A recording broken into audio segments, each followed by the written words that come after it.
मुल्क की सलामती से बड़ा कोई एजेंडा, कोई तहरीक, कोई शख्सियत नहीं। Army chief general Syed Asim Munir का कौमी सलामती की पार्लिमानी कमेटी से खिताब। कहा, गवर्नेंस के खला को कब तक अफवाज पाकिस्तान और शोहदा के खून से भरते रहेंगे। ये हमारी और हमारी आने वाली नस्लों की बका की जंग है। हमें गवर्नेंस बेहतर करने और मुमलिकत पाकिस्तान को हार्ड स्टेट बनाने की ज़रूरत है। हम कब तक एक सॉफ्ट स्टेट की तर्ज पर जानों की कुर्बानी देते रहेंगे। पायदार इस्तेहकाम के लिए तमाम अनासिर को हम आहंगी के साथ काम करना होगा।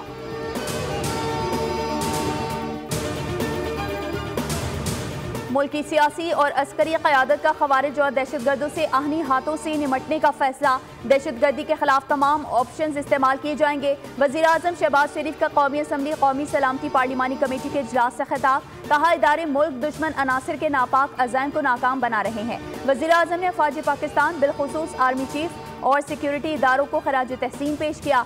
बोले, फौजी जवानों ने पेशावराना महारत से सैकड़ों जानें बचाईं। दहशतगर्दी को फिर से जड़ से उखाड़ फेंकने के लिए हम सबको आहनी अज़्म का इयादा करना होगा। नेशनल एक्शन प्लान पर फौरी अमल होगा। वज़ीर आज़म ने एलामिया पढ़कर सुनाया। कहा, इजलास में अपोजिशन की अदम शिरकत अफसोसनाक है।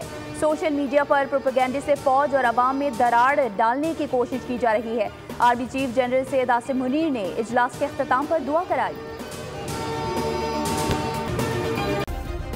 सब्सक्राइब करें और बेल दबाएं ताकि कोई खबर रह न जाए।